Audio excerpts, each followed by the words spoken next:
Hello and welcome everybody to the Hello. 167 podcast. It is so good to see you or to have you listening in today on what we know is going to be an extremely helpful and practical part two of an episode that we started last week. And if you're new here to the 167, really what this is a podcast where we try to add value to the rest of your week. We know that there's 168 hours in the week. The 167 is for the hour maybe that you aren't spending in church. This is for the rest of the week. That's right. Is there things that we can apply and bring into our weeks and into our lives that can continue to help us add value and just bring life to the rest of it? Good. And we, your hosts, We are your Swen and hosts. Phil, are very happy to speak to you, Come chat on. to you guys. Yeah. Good to hear from you.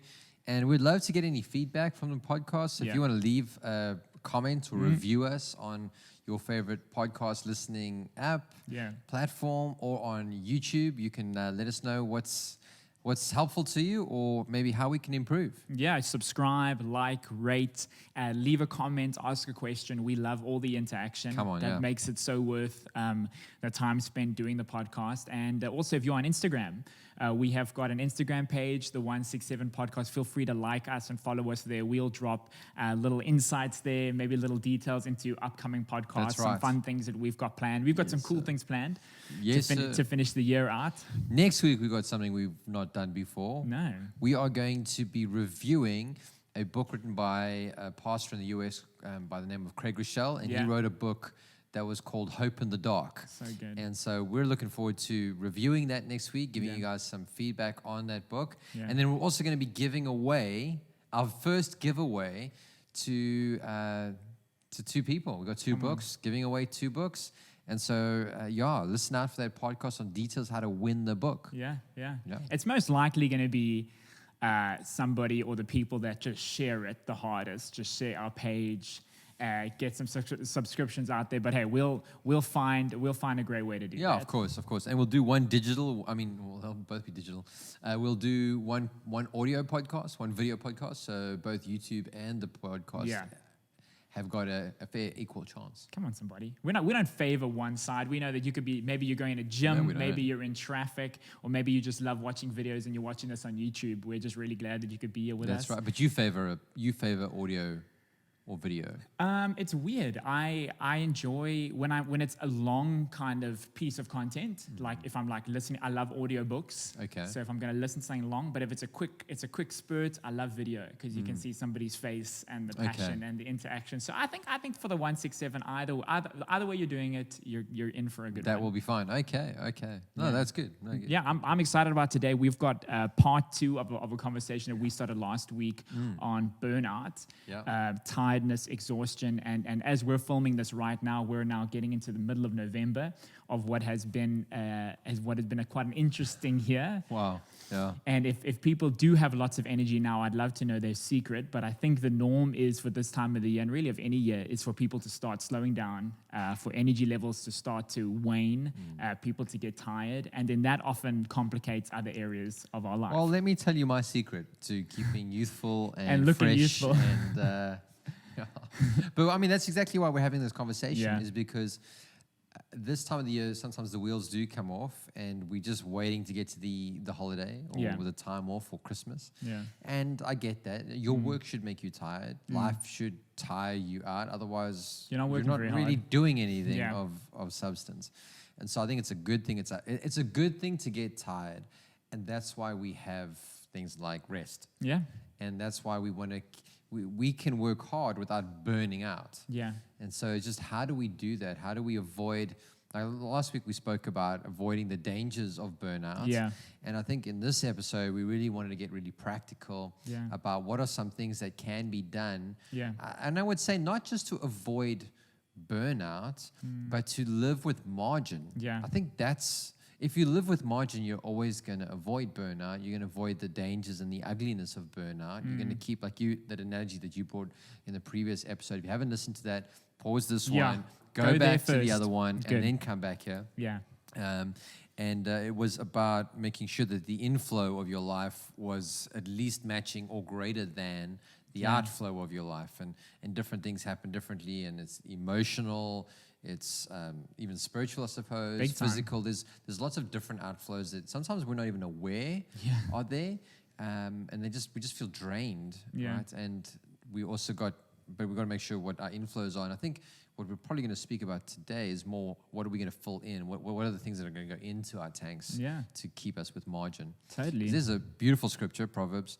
Was it a wise man opens up his cupboard and has great stores of the finest oils. Yeah. And that kind of thing. I forget exactly where it is, but it's just saying a wise man lives with margin, because it says a foolish man devours all he has. Yeah. And so as soon as you like the donuts we had yesterday. Oh, wow. Right? Krispy Kreme, sorry. Krispy Kreme. I'm shouting out the wrong company. No. They do taste better with coffee, like every donut. But just to make sure that if we can be wise, we'll always have margin in our finances, margin in our emotions, margin physically, and then we don't just use up all of our time, or all of our resources. No, very good. I think, if you are joining us today and you haven't listened to our previous episode, please jump on that. You're better off pausing this and listening to that, because that's really where we spoke about a lot of, I'm going to say, the theory, and a lot of the conversation about burnout, why burnout is something we want to try and avoid, but why it's also sometimes inevitable in the way that we live. So today we want to get very practical, and we want to talk about some things that we're probably by no means experts on, but it's things that we've tried to apply in our lives, and we've seen the fruit of it when it works. And I just want to reiterate what you said. Outflow, and a big outflow, is not a bad thing. I think if you're someone who's high capacity, you will have we use the analogy of a bucket and taps. That outflow tap will be running hard and fast, but if we can match that and even put something greater with inflow, I think we're winning. So we're going to talk about a few topics, and maybe some things that we found has been helpful for us, and maybe it's some things that people can apply. I've actually found that there's way more content in the last couple of years around this issue and around this topic, because it is a real problem. The fact that we are living at an unsustainable pace. Many of us are trying to do everything. Everything is important, nothing is unimportant, and we're just running at a pace that's so fast. Where does this end? Who put us on the treadmill? And so there's a way that we can learn. And I mean, I've read some good books lately in the last 12 months. Like, one of them was called Essentialism, which is really the ruthless pursuit of less, but higher quality. I think we want to say yes to so many things, instead of saying no to many things and yes to the most important things. Because we've got that, the YOLO. What's that? You only live once? Haven't heard that for a while. YOLO. YOLO, somebody. And then there's the FOMO. FOMO's a big one. Fear of missing out. I'm like that. He's like, let's do it. And it's like, flip, but I've already organized so many other things. So, but it's just like that pursuit of choosing the better things. Instead of being ruled by other things. So I think you got some really good stuff on that. I just thought there's just loads of good books right now. There's so much material, and it's great that there's content being put out there, because I think people are realizing that this is an issue. Not necessarily biblical content, but content.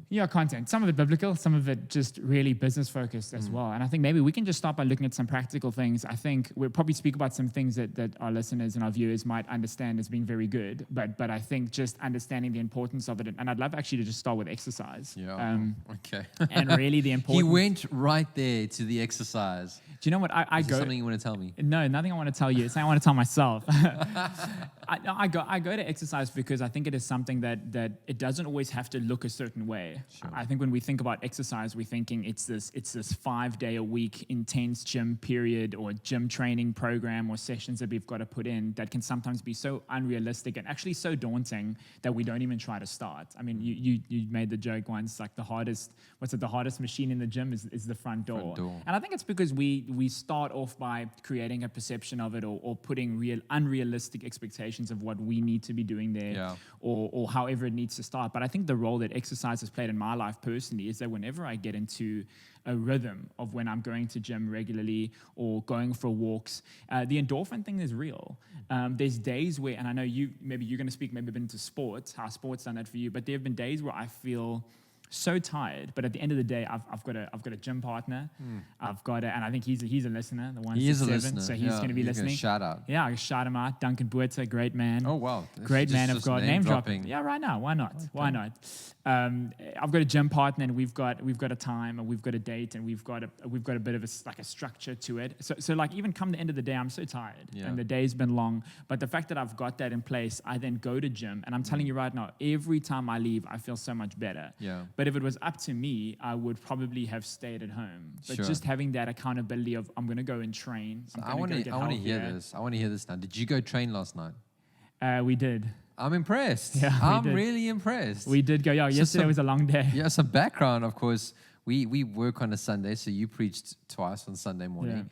Yeah. And let's be honest, you were finished. You were flat on your back. I was flat on Sunday. Yeah. And then we broke a sacred commandment for ourselves, like thou shalt not work on a Monday. Yeah.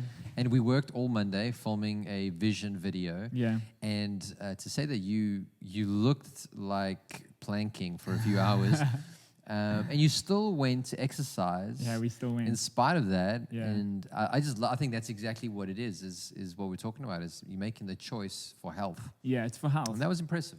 I think, but that's the thing. It's like when you start to feel healthy and you start to make those better decisions, you see the fruit of that, not just physically, mentally. I feel better after going to gym. You feel like it's something that you've accomplished. It's something that you've done. And I'm not saying that everybody needs to go and exercise and bench press 200 kilos and then you're legging this and then you're doing 20 kilometers on the treadmill. I think exercise can look different for different types of people in different seasons of life, but it's the way it makes you feel. So I don't know the science behind the endorphins. I've just experienced it. Yeah. And really, that sounds like a sermon. Yeah, after a day like yesterday, it's the last thing you want to do, but you go to gym and then you can come back and you almost feel productive. You feel healthier. You've got a routine on the Sacred Monday that you say has been helpful to you. Yes. Yeah. Yeah. Well, it's not so much of a routine, more than just things that I do in no particular order when I want to choose to be healthy. So an unhealthy Monday looks like when I could take my son to school on a Monday. Yeah. Looked like watching movies. Yeah. Healthy routine was, when I was healthiest, is to drop Samuel off at school and then go for a walk. Yeah. And pray. Yeah. So not that I could get that part out of the way, it's just that I could start off on a healthy note. Yes. And feel good, feel better soulfully, because like a lot of people who serve maybe all day Sunday, Monday morning you feel a little bit like bleh. Groggy. Yeah, groggy, like you. Yeah. And it's not bad. It's just you need to get a release. You need to get those endorphins pumped in. Yeah, big time. And that's what it did for me. And then recently I started gardening. Yeah. Pulling the weeds out of my grass. Yeah. Got rid of so many weeds. It's been So I think it's just doing something. Rather than going for the quick and easy, go for the healthy. And just to do that first. Because you're never going to go for your exercise, or you're never going to go for the healthy thing later. Yeah. Because you're like, oh man, I've gone so far already. It's been such an unhealthy day in whatever respect. You'll leave it there. Let me try again tomorrow. Yeah. And as a procrastinator, that's like big time. Always the most exciting option on the table. Yeah. Is to go. But do you bench 200 kilos? No. Okay. I just had to clarify because people might for the viewers. No, far from it. But what gym has done is it does give you. I feel more confident when I'm exercising. I do feel a bit better about myself. And then the thing, like we're talking about burnout, I genuinely feel like I've got more energy when I'm exercising, and we can talk about other things that you couple with exercise, like good sleep. You've got some good stuff on that, and diet and all of those things. But I think exercise is just something as a rule to live by, not just for burnout, but just as something that we are able to incorporate into our lives. That physical side of things, it just makes life feel a bit more manageable. Yeah, but hearing you say that, there are some things that you do that have a knock-on effect. Yeah. Right. So I think I heard Andy Stanley reference someone who wrote a book on keystone habits. Okay. How I think Craig Rochelle even mentions it. How you do one small thing. Yes.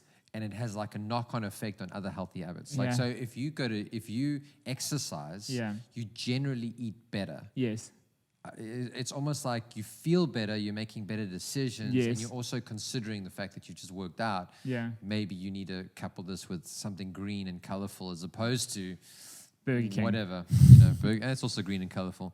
But they were drawing it back all the way back to how flossing actually has an impact. How flossing, you get that out of the way, it helps them to feel better about the next thing. They eat better. They go to exercise. Yes. So it's like a knock on a domino effect. And I think that's what healthy decisions early in your day That's good, actually help you to do, is to, you're experiencing margin, you're in a better place emotionally. Like you're talking about how exercise helps you emotionally. You got endorphins.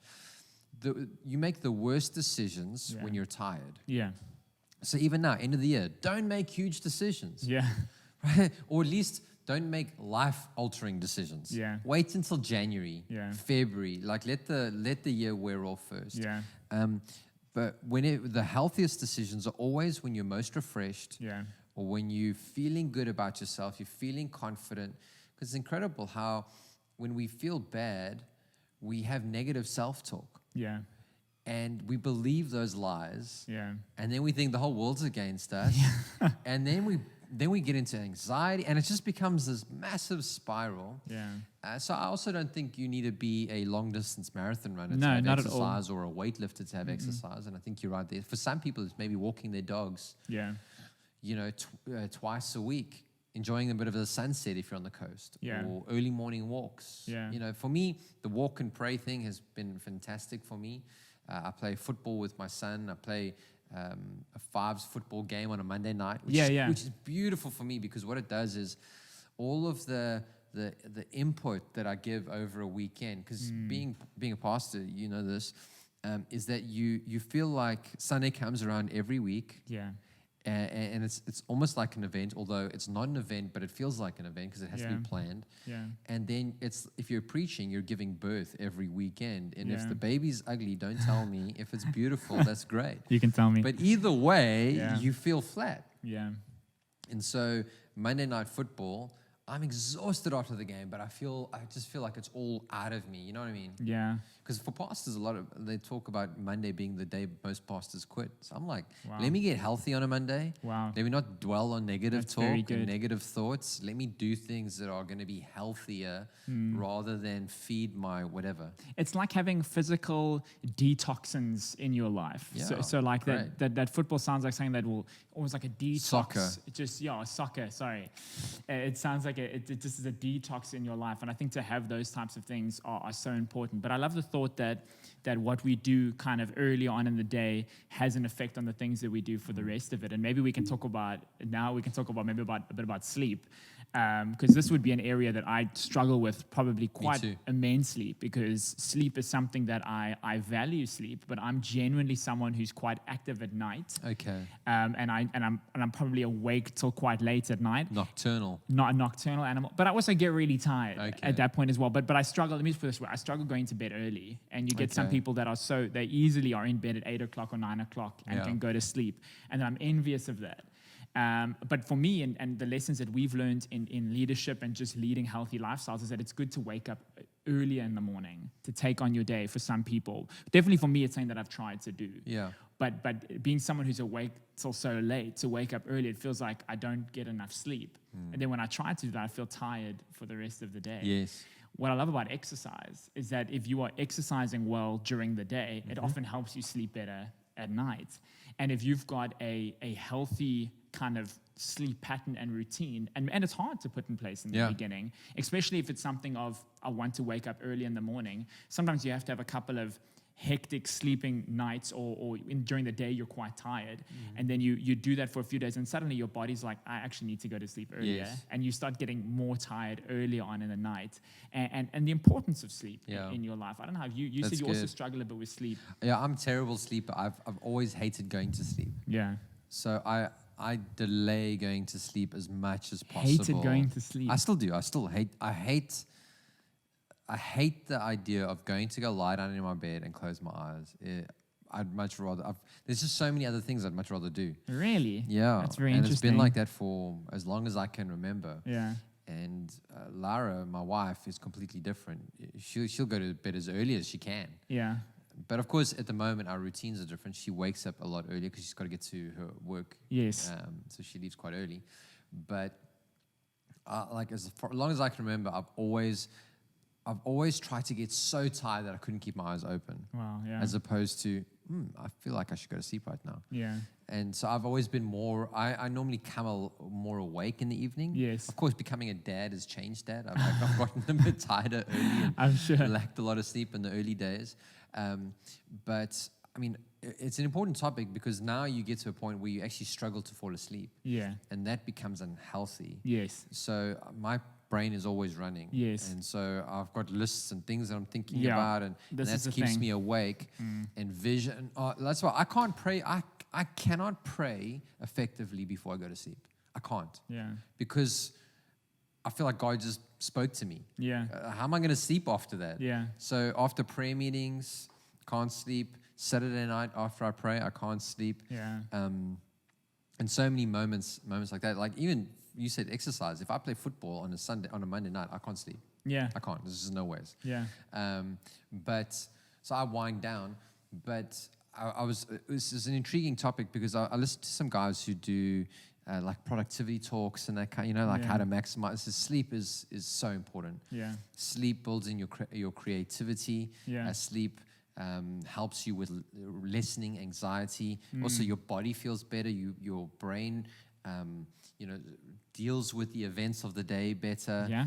All of that. And my dad always told me it's the hours before midnight that make the difference. Yes, I've also heard that. Yeah. Oh, that's a problem for me because I'm not doing too many hours on the right side I'm of 12. Yeah, no, absolutely. I'm probably still in my 20s. I'm probably sleeping the way I was sleeping in my 20s. Yeah. But I do try to keep my hours. I try as much as possible to get 8. If I get 8, Yes. I'm much better. Yes. I can survive off 6, Yes. but 8 is ideal for me. But this one topic of this guy on a TED Talk, sleep is your superpower. Yeah, I love that. It really does make the difference. My dad actually told me he was quite a successful in his field, and he says 20 minutes nap at lunchtime, close his office door, take a nap, and be right as rain for the afternoon. Yeah. I could never do that. Yeah, no, me either. If I have a nap, I'm the crankiest, I'm like ungodly Yeah, when I wake up. because it makes you tired. Yeah, I'm like, if I want to sleep, let me sleep. Yeah. Don't wake me up. Yeah. But anyway, so sleep is so important. I think too many people are burning the candle at both ends. Yeah. They're going to bed really, really late and they're trying to get up really, really early. Yeah. And that just doesn't work. You might function off that for a while. Yeah. But if that becomes your ongoing life, you will hit the wall. Yeah, I think developing a good sleeping pattern would be like bringing in any habit into your life. It takes long to form, and it's something you need to be consistent with. So I think we've got to be realistic with how our lives look. So you've mentioned now Laura works and she needs to get to her workplace quite early in the mornings. But so for her, realistically, it's better to wake up a bit earlier and then also to go to sleep then a bit earlier. So you're getting the hours in that you need. I think for everybody, it's to realistically look at your life, look at the times you need to be at your place of work. Yeah. And I think what we love to do is to say, well, I need to be there at 8:30, so I'm going to wake up at 8:05 and give myself enough time to shower and then I'll get there. Well, the thing is that what does that feed into? That feeds into anxiety. Yeah, that does. That feeds into stress. That feeds into to being rushed. For me personally, I feel better that I can wake up and I can still have 30 or 40 minutes where I actually don't need to shower. You like that space. Yeah. Okay. For me, that because I'm also I would be someone that could get quite anxious if I'm feeling rushed and I'm feeling I'm having to chase my day. Whereas when I can wake up and I have got those 30 or the 40 minutes time to just create, you speak of margin. That's really good. Create margin, be able to read my Bible or sit in the garden or just take time to think about my day. Almost then challenges, then things don't happen to you. You're almost prepared for it. Yeah. And it's just the thinking time that you've given it and the space that you've given it. So for me, I think a huge help has been, because this is what I've been doing recently, is I've tried to wake up earlier than what I've needed to. Not at 4 a.m. because that's just not who I am. Yeah. But just giving myself an extra 30 or 40 minutes, I feel like my day becomes my day. Yes, it's not rushed. Yeah, no, I get it. Good. It's not rushed. I don't arrive at things are happening to me. It feels like I've thought about, okay, it's Tuesday. These are the things that happen on my Tuesday. Yeah. We've got a meeting here. There's things I need to tie up from a Sunday. And I can think about it and digest it. Then when I get there, I'm not taken by surprise by the activities or the things That's that really need to good. happen. And I can actually just start to process and channel. I mean, when you're playing sports, often the thought is, how many times do you play the game over in your head Yes. before you actually play the game? Sure. And guys do that, right? Yeah. Players do it, footballers do Visualizing, it, yeah. they visualize it. For me, what a good sleeping pattern will do for you is that you can wake up refreshed. And you can wake up with enough time to say, cool, I'm going to think about my day and the different things that I want to accomplish today. I think it's really good. I think it's all really, really valuable stuff that you're bringing in. And it's true. It's just Yeah. true. If you don't have to be rushed. For me, like going to meetings, I'm the kind of guy, like I've always, it's bad and I'm working on it, but okay, if it starts at 2, it means I'm leaving a house at 2. Or Yeah. if I'm at a meeting, I'm 5 minutes past. I'm like, no, that's a bad trait to have because it just has this knock-on effect. And like you're saying, you're always rushed. Yeah. And so I'm trying to develop a bit of a mantra, like a saying to myself when I'm making meetings. I'm like, any meeting that's worth me being at is worth being there early. Yeah. So I'm trying to get that into my head now. Yeah. So that I'm not flipping, rushing and Yes. going. Oh. So like I slip up sometimes, but Yeah. it is. But I must say, just doing that has helped my mindset in the next meeting. Yes. And that's been really, really valuable to me. And I think what we're saying is to build into our life margin. Correct. That's what where we're not running in the red the whole time. Yeah. And so for sleep, no one can tell you how much sleep you need. No. So you know how much, when you're at your best. Yeah. But I think we live in a culture that shames sleep. Yes. Like you Well, actually you're get- lazy and you're lazy. Yeah. You wear this badge. Oh, I get 4 or 5 hours sleep, and look how much I'm doing. Yeah. Imagine you got 6 hours sleep. How much more could you be Yeah. doing? Or what? How much more creativity could you Yeah. give? Just because you're at work 16 hours a day doesn't mean all 16 hours were productive. Yeah. Maybe you were really productive for 10 hours, and the last you were just busy Yeah. and not productive. Yeah. And so I think only you know what you need to be at your best, and not be ashamed of that, because we're all like, oh, no, you're amazing, you're working hard. And then when you burn out, you're like, oh, no, look how weak you are. Yeah. You know, we Yeah. have this name and shame rather than just saying, you know what, and that means, and Marie goes on to the next point, I need to learn to say no Yeah. to good things so that I can do the best things. Yeah. Yeah. That's we mentioned it last week. We spoke about this, how tough it is for us as individuals to say no, because there are a lot of good things in our life that we feel is appropriate to say yes to. But without a clear vision and direction for your life of exactly, this is what I want to accomplish with let's start small with my day. Or this is what I want to accomplish with my week, or then you can think larger scale for the next 5 years. This is what I want to do. This is what I want to build. This is what I want to focus on. That helps you and gives you an ability to say no to some really good things. Yeah. Say no to things that are life-giving. Say no to things that are very helpful to some. To say no to things that actually could be fun for you as well. Yeah. But you understand that in the grand scheme of things, saying no to this right now allows me to say yes to another thing. Exactly, yeah. Because when you say yes to everything, you are saying no to some things. Yeah. You don't know yet what you're saying no to, but you can only be at one place in one time in your life. So you can say yes to everything and feel great, which is my problem. I feel amazing when I'm saying yes to everybody and telling that I'm going to be there, I'll do that. But because of our physical limitations, we can't do all of those things. You are then saying no to those things. Yeah. Normally in a more hurtful way than actually just being open and upfront with somebody and saying, I don't think I can do that in this season of life, or don't think I can make that. So being able to say no, I think, is a gift, because if you've got maybe the same issue that we've got, just people pleasing. You want to make everybody feel good. You don't want to disappoint anybody. But when you're able to differentiate between these are the things I have to do and these are just possible things or things that are good, and we learn to say no to those things, I believe that will help us with this issue of exhaustion and tiredness. Because I think the things that are making us most tired, some of them we can avoid. Yeah. A lot of it we can't. Some of it we can. You can. No, you're absolutely right. And I think I've learned recently that, you know, you're almost avoiding a uncomfortable moment of saying no, or a conflict. Like, why are you saying no? Yeah. What do you mean you can't? What's do wrong this? with me? What's wrong with my plans? And so we avoid saying no. We say okay, but we never really intend to follow through, and so we're delaying. You're delaying it, yeah. A conflict, and it's often going to be worse. It is. Yeah. And we don't think it like that, but we just don't want to do it in the moment. Yeah.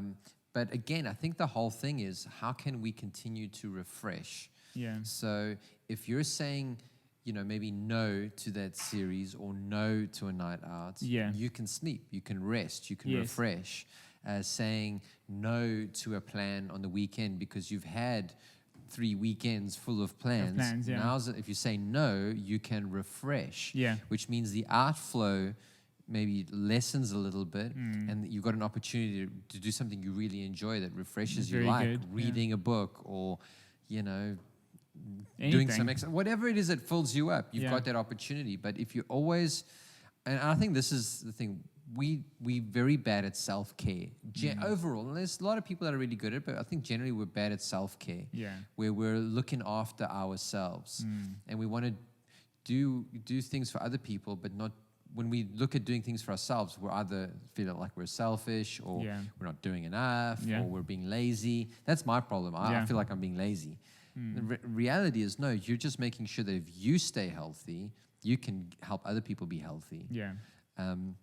So maybe you can share some things that, just to get really helpful for people here, what are the things that you do to stay refreshed or to be refreshed, like in a typical week? Not a crazy week and not a lazy week, but a typical week for you. What does that look like? A typical week for me, and what would be ideal. I mean, I'm gonna shoot for the stars with this one, but what would be ideal is that I'm able to exercise. I'm able to get to the gym, not 5 or 6 or 7 times a week. If I can get to the gym 3 times a week, just able to exercise, just able to, and for 45 to an hour, just able to get my heart rate up. That is an amazing filler for me. I'm not always motivated to do it, but when I get there and after I leave, I know that it's very helpful to me. My personality and how I kind of work is that I'm an extroverted introvert. So if I'm spending time with people, that's very helpful to me to refill my tank, especially some people that I'm close with, and even people that I'm building relationship with, playing PlayStation or watching sport together or going out to a restaurant. Those types of things. If I can have a plan like that at least once a week, where I'm with people, that's very refilling and refreshing for me. Spending time with my wife, where we're not talking about budgets or shopping or groceries or what needs to happen, because those are important things and they need to happen, they need to be spoken about. But spending time with my wife, where we can enjoy series together, or we can just enjoy company together, or eat food together and have a great time, that's hugely refreshing for me. I really enjoy that. And then having time by myself, I think would be big for me as well. I'm not a huge guy who needs a lot of that, but I think if I have to look at the last couple of years of my life, I've gotten really tired when I haven't had that time where I can be by myself and reflect, be by myself and obviously spend time with God, but just on a burnout point of view, be able to do things that refresh me in my own way, whether it's reading something, watching something, going for walks. I mean, ever since we had a conversation a couple of years ago about walks, when I can go for a walk, if it's walking my dog or by myself, I just feel refreshed by those types of things. And they seem so simple. Like it's not like you need a thesis, like a doctoral. But that's exactly it. People think we have to do this big thing. It's not a big. You can't fix it with a big thing. Fixing it with a big thing looks like you've already burnt out, and now you need to manage it. Correct. It's actually a series of small things that keep you healthy, and very often very simple things. And the fact that you need more time by yourself now is evident because of how much time you're giving to people. And when you're in a position of leading people the way that you are, and you're always involved in people, you have to give so much to people. It can be draining. It can almost become like, if I'm always with people, it's refreshing, but they're always trying to withdraw. And so there's a difference between you being with friends and you being with people who you're ministering to. Correct, And so you need that, Philip, I actually need to get away because I need to just make sure that I've got enough inside of me. So that's the same. I hated being by myself. And now I'm like, please, I love being, I just want to be some alone time. I just want to be on my own. But no, those sound good. I think they're very healthy, very, very healthy things. And for yourself, what are ways that you find you refresh during the week? What I do very similar to you. Being in church for me has always been a conviction. That's awesome. And it's always refreshed me. I love being in church, even though now we're in church 3 times on a Sunday. And then online, all that. I still love the church. I love being in church. It's refreshing to worship. No, it is. But but outside of that, because that's also my job, is that Mondays are for me very, very sacred. We can talk about that as well. Yeah, like it's in a sense, it's my Sabbath. So what I try to do is I make sure that I spend time with the Lord. So I will often, now it looks different, but I will wake up and sort of, and then I'll try to read my Bible. Yeah. Go outside onto my grassy patch. Yeah. Walk up and down and pray. That's good. Because I can tell him, hey, I'm just outside. Yeah. He needs me. I also, to get alone time, is I water the garden 2-3 times a week. Yeah. And just to be alone. And I get very to water the grass. It's for 30 minutes, but it's just a slight shut off to my brain. Yeah. I play an hour of sport once a week, which is fantastic again for me.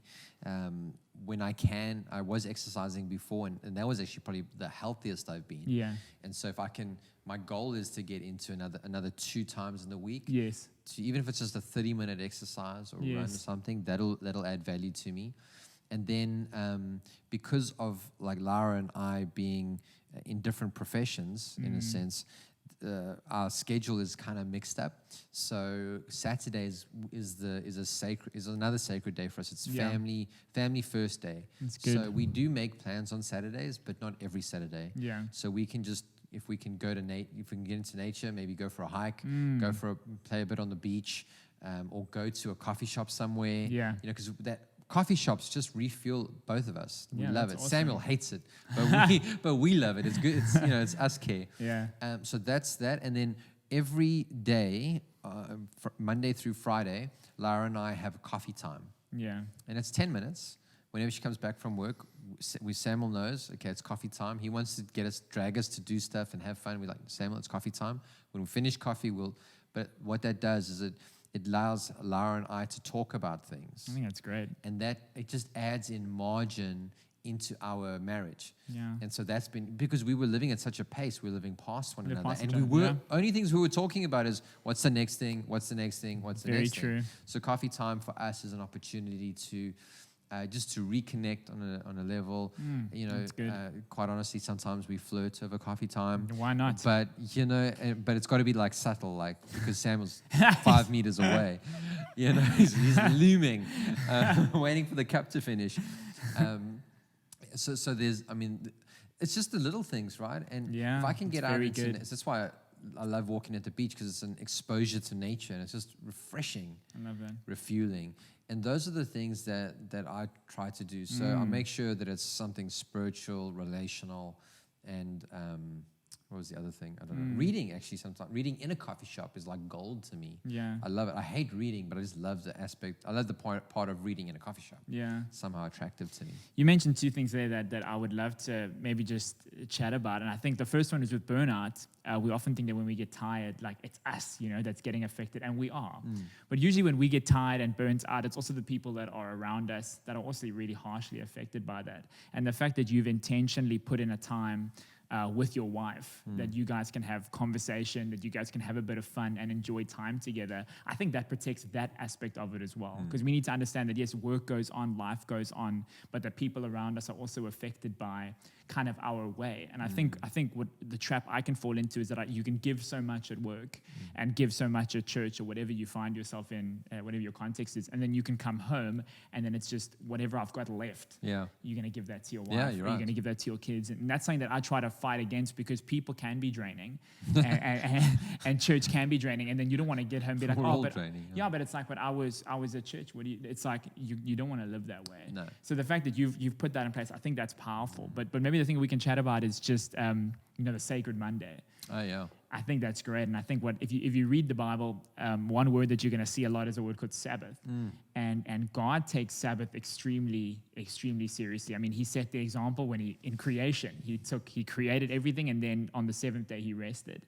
And if you go through the Old Testament, people that would work on the Sabbath, there were serious consequences for that, because I think God understands in the way that we are wired and the way that we've been created, we need that rest time. Yeah. We need to have a moment, or we need to have a day where it's sacred, where it's not about lying down and doing nothing, but it's a day where it's like, I'm not going to do the things that usually take up my time, my energy, stress me out, give me anxiety. So I think a great question for people and the guys that are listening and watching is that if you realistically look at your week and your life, do you have a Sabbath? Yeah. Or is there always time to squeeze in an email there? Yes. Or maybe an hour of work there? I know it's my off day, but or is there a day where I'm like, regardless of what happens, I'm going to put my devices down and I'm actually going to rest at it? Because God, he calls it on all people, really, because you live at that pace where it's just not sustainable. Yeah.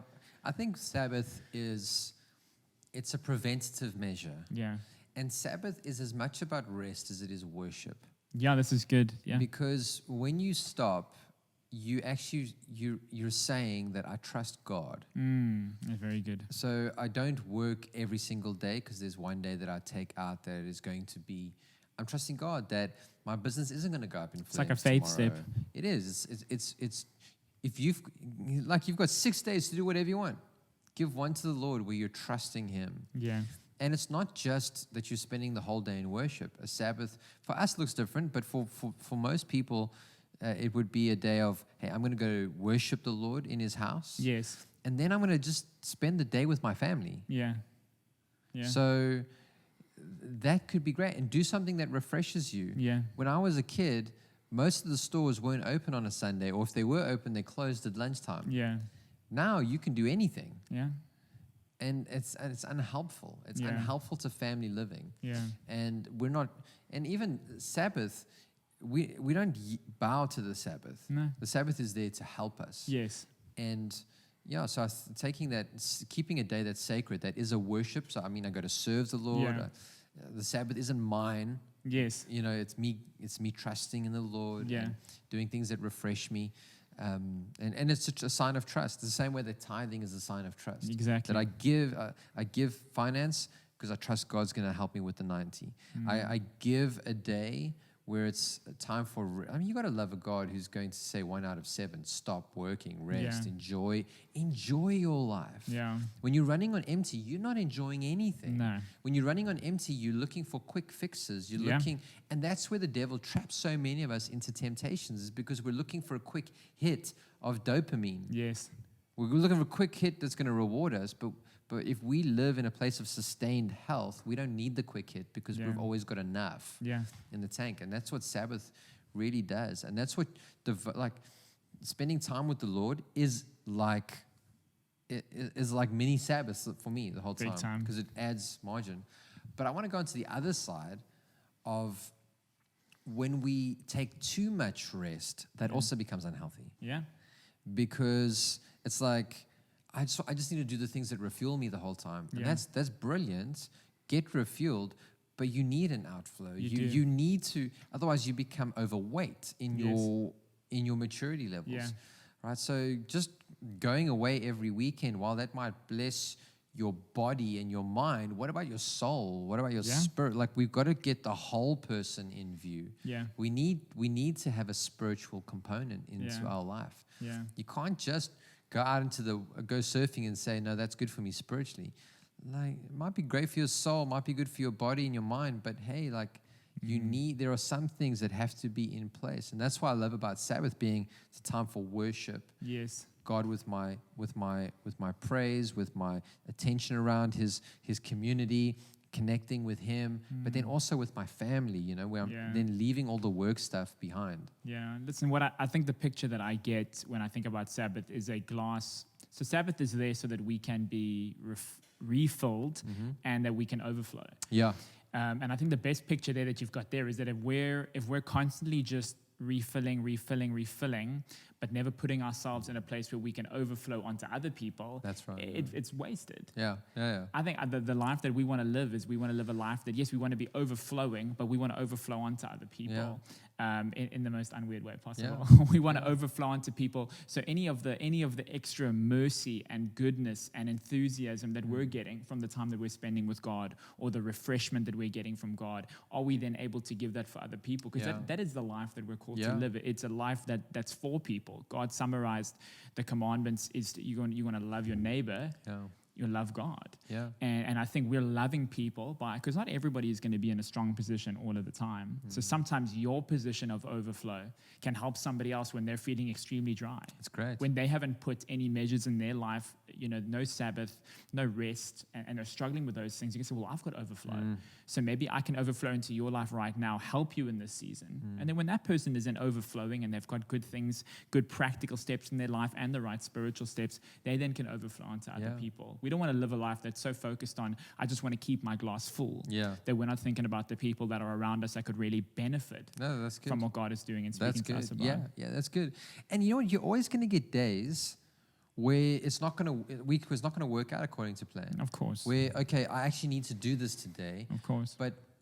But it means you just have to adjust. You have to pivot. Like you said, like move the full, like just change your thing up a little bit, your week up a little bit so that you still get your elements of rest. So like we worked this Monday. Yes. Our whole team did to put together a great video for our church, It's a gonna be vision awesome. video. So what have we done? We've tried to adjust by taking a different day off where we can still stop, rest, refresh, refuel. So I mean, I'm taking my son hopefully to an incredible, not a jumping course, like a obstacle course on our day off, so that he can chill, he can have some fun, play. I can have a cup of coffee there in the corner, and just soak it in for a bit, good. And even the idea of leave. Yeah. Some people are great with leave. Yeah. Other people are shocking with, like, there's some people in our life might be listening. It's like having to convince them that they need to take leave. Yeah. Because if you don't take your leave, you don't take 2-3 weeks in a row or something like that where you can shut your brain off You and need to trust God for that, you just run on empty. You're always worn out. Yeah. And Your workplace it's is not a badge. I think your workplace is better off when they've got employees that are good with leave. Yeah, well rested. Yeah. Well rested, because then they can, when they are there, they're giving their all. Yeah. They're giving from a place of overflow, not giving from a place of being burnt out and running empty. And I think if 2020 has taught us anything this year, this is when we filmed it, regardless of when you're listening or watching. If it's taught us anything, it's we've got to be a people who are flexible and have got adaptability. I think if you are completely rigid and everything has to look exactly the same every day, I think you will struggle with burnout and exhaustion and tiredness. But if you can incorporate just, okay, today has gone one way, that's okay, God's still good. I can change the way that I usually do this. That's normally my rest day, but we're working to, I can make my rest day another day. Yeah, or I can put something else of overflow potential in that day there. And I think that's kind of the heart of what we really want to communicate over these two podcasts, these two episodes, is that burnout is something, it can happen in your life. You're not a bad person if you get tired, you get to a place of exhaustion, but it can also be with some good practical things that can be avoided. And please, if there is a 19-year-old barista listening to this saying that he needs more time off, that's not who we're talking to, okay? We're talking to people who want to help prevent burnout. Yeah. So live a productive life. Big time. But I find if your identity is tied up in what you do, you're gonna skate closer to burnout because you feel that if you're not doing something, you're not worth your salt. Correct. So you are worth your salt because Jesus made you, he loved you. So rest when he tells you to rest because it's healthier for you. Yeah. And we want to put it's the simple things. I remember Donovan Kutsia, we spoke to him about time management, and he once said, it's very, very simple. Now, of course, Donovan is amazing. His mind is His so brain's on another level. Incredible. Yeah. He would say stuff like, it's simple and it's actually super complex. It's so hard to do, but he'll just say, no, it's easy. Yeah. And you're like, how is that easy? But he just said, you divide your day into 8-hour slots. Yeah. It's 8 hours for sleep, it's 8 hours for work, and then it's 8 hours to do whatever else you want to do. Great. Grow personally, connect relationally, and I think just using that gives everything balance. But we want to, it's like super easy. Yeah. It's like, of course, it's simple when you bring it out like that. Yeah. But we want to work for 10, 11 hours. Yeah. And then we want to steal a little bit from our sleep and steal a little bit from our relationships. Yeah. Or we do it other way around. like sleeping 12 hours and giving 4 hours to your work is also not going to be, No.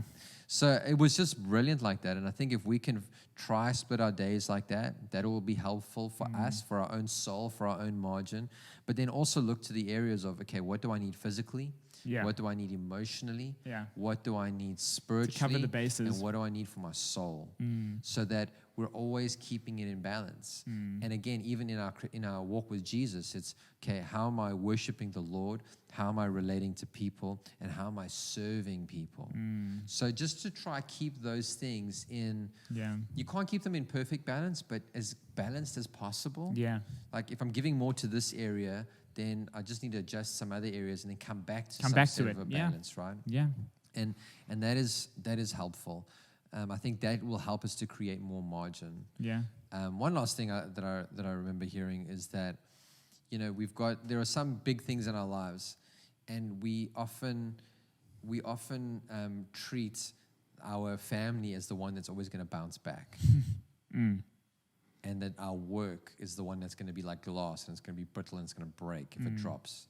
But that's not reality. No. We've got to treat each one. So if you're giving too much here, that's fine, but don't always give too much here and then neglect this one. You've got to hold the things within as much balance, or at least over a span of time. Yeah, I mean, I remember that analogy, and the picture that communicator was showing was that it's like if you've got a pole and you're trying to, I'm hitting my mic. If you've got a pole and you're trying to keep everything in balance, if you've got a lot of weight on one side, you've got to move the fulcrum closer to the weight so that everything still remains in balance. So that might be your focus. Good. Or your energy, or this is where my attention's at right now because my family need it.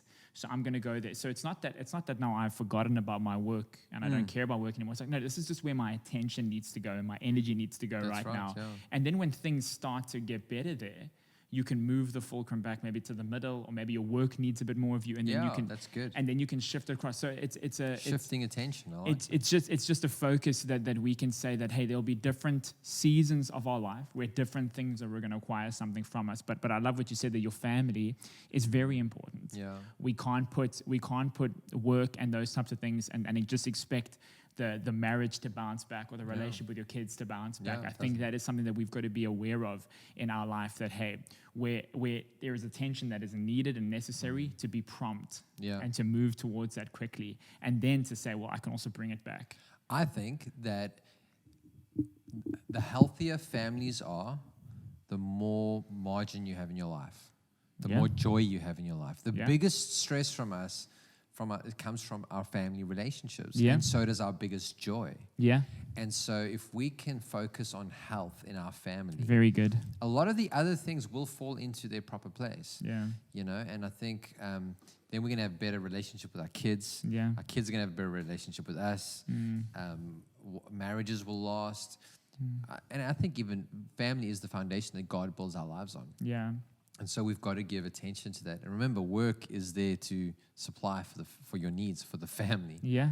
It's not your demigod. Yeah, no, that's very good. I think even just being we'll close, but even just being a newly married guy, I think I always feel better when I know that my marriage is in a strong place. I feel like everything that I'm trying to take on in my life, I feel like I'm working from a place of strength, not from a place of insecurity or a place of this needs attention. Yeah. So I love what you said, and I relate to that in a massive way. That's good. Well, I think, is that all we have time for? Is there a nugget that you wanted to leave with? A nugget that I want to leave with, I think, just for people is margin equals balance. Yeah. I think if we are wanting to be people of margin, which we believe we should be, we need to be people who are able to identify the aspects of our life that require attention, that require energy, and then be able to balance those out. That's good. Yeah. We can't be people that are spending hours, like you said, hours and hours on that area and then neglecting other areas. Yeah. And if you're tired, if you're burnt out, all of these things, take some leave. Get help. Get help. And seriously, get help. Get help. Speak to even if it's medical help. No, big time. Big time. That's not frowned upon. It's to take the leave, go away, spend time with your family, identify things we spoke about last week on things that fill your tank, hobbies that fill your tank. Find those things and do them, and try and get yourself, spend time with God, get yourself to a place of health, and then work off the idea that prevention is better than cure. I was going to say, great. Moving forward, so that we can live lives of because you can always sense when you're going down that track, when you're like, oh, okay, I feel like I'm getting tired, I feel like I'm getting exhausted. Okay, well then let me just check the areas that I'm trying to keep in balance, and then you can say, well, it looks like my rest and my relaxation is getting 1 hour a week instead of the 8 that it really deserves, and work is getting this much or this is getting that much. So to be people of balance, I think will really help us in this area. Good. Yeah, very, very good. And it's not sexy, but to plan, like prevention is a planned thing. It is, yeah. It's scheduled. It's in you. Yeah. You know, and it's just I think we will be healthier for it rather than overreacting because we've hit the wall. Yeah, big time. Well, listen, if you've joined us today, we're so glad that you have. It has been better because you've been listening and watching. Feel free to drop any type of comments, any type of questions, anything regarding burnout or tiredness or exhaustion. We'd love to interact with you. Come on. Yeah. We're very excited for next week. But just a reminder again, if you are listening to us on any of our podcast streaming platforms, feel free to rate us. It helps us in getting the word out there. That's good. And if you are watching on YouTube, subscribe to our page, share it with us. We want this to be as helpful to as many people as possible. But we're really so glad. It's only as good because you guys are here. That's what this is all about. It's all for our listeners, for our viewers, our community. The community. The 167 community. The 167 com. We'll think of something cool for that. Yeah, of course. We'll think of something cool. But hey, we just want to thank you so much from myself and from Swen. We wish you guys a great rest of your week, and to live lives of margin and balance. You can do it. We believe in you. Good stuff. We'll see you soon.